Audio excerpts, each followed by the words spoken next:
Good morning mga idol. Ayan, nandito tayo, tatalis tayo ng kakabit tayo ng tiles dito sa flooring ng ating lababo.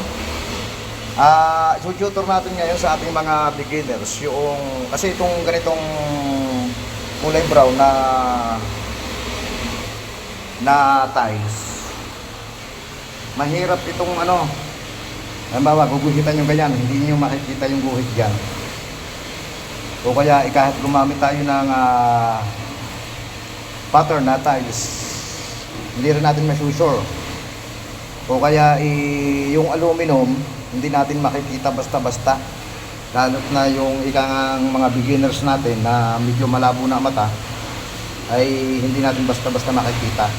Ngayon, ang itututor natin ay yun nga kung paanong tamang pagguguhit para madaling makita ang guhit ng tiles kapag ginagrinder na. Ayan, ang kinakabit natin ngayon ay strainer number 4, stainless. Ayan, i-actual nyo muna yan sa butas sa PVC, yung strainer number 4. Tapos sukatan nyo yung clearance dito. Mahirap lang mag-video kasi nag-iisa tayo eh. Katulad yan yan, may allowance din sa tabi na 0.5 kasi hindi tayo busy ganyan. 18.5. Tapos kinuha na lang natin dito yung 2 cm dun sa tabi. Yan. Hindi tayo pwede agad magsukat sa tiles ng 4x4 kung hindi natin i-actual yung strainer sa lababo. Actual muna natin siya, saka natin gulitan sa lababo. Sa tiles. Sorry. Ayan. Ngayon, nasukatan na natin 18.5 ngayon, dalhin natin dito. Ang gagawin nyo mga idol dito sa granite, lagyan nyo muna siya ng masking tape. Masking tape muna ilalagay nyo. Yan, halimbawa 18.5. Yan sa 18.5. Ayan, isisentro lang nyo yung inyong masking tape. Tapos saka nyo gihitan. Ayan o, 18.5 yan. Ganyan lang. Tapos kuhanin nyo yung diba, yung dito sukat o 2 cm. Kuha lang kayo ng 2 cm dito sa gulong ito. Ayan. Ngayon, kuhanin nyo ito sa strainer. Dito na nyo i-iswala ngayon. Yan, dyan yung guguhitan.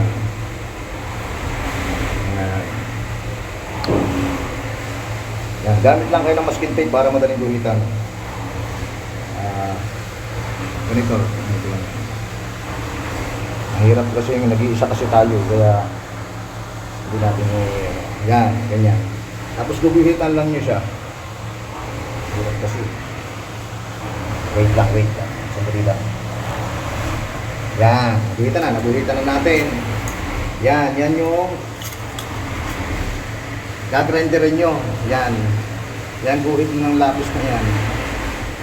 Ganyan. Kaysa naman sa mag-ano tayo dito, hindi nyo talaga makikita kung lapis. So, pentel pen naman, madalya naman kasi yung pentel pen. Kasi malaki ang talab nun. Nanguhula pa kayo doon. Yan, ganyan lang mga idol. Para doon sa ating mga beginners na hindi pa nahihirapan silang gumuhit sa tiles, sa granite. Kahit pa ang gamitin natin kung depende kasi kung puti, maluwan o hindi siya masyadong maputi, maluwan gamitin yung aluminum element ang ginagamit ko, inaahasa ko lang yung dulo. Pero sa ganitong brown talaga, mahirap talaga. O ganito na lang gawin natin, lagyan nyo ng masking tape para madaling guhitan. Ganun din sa kahit hindi strainer yung kakabit nyo, kung sa mga pagsisiro, ganun lang. Masking tape, gamitin natin tayo masking tape. Okay, thank you. At sana may natutunan yung beginners natin, mga beginners natin na babagong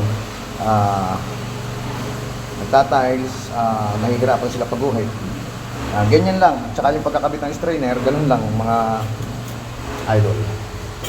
Yan, actual nyo muna siya. Okay? At kung nagustuhan nyo ang ating video, paki-follow ang ating Facebook page and like.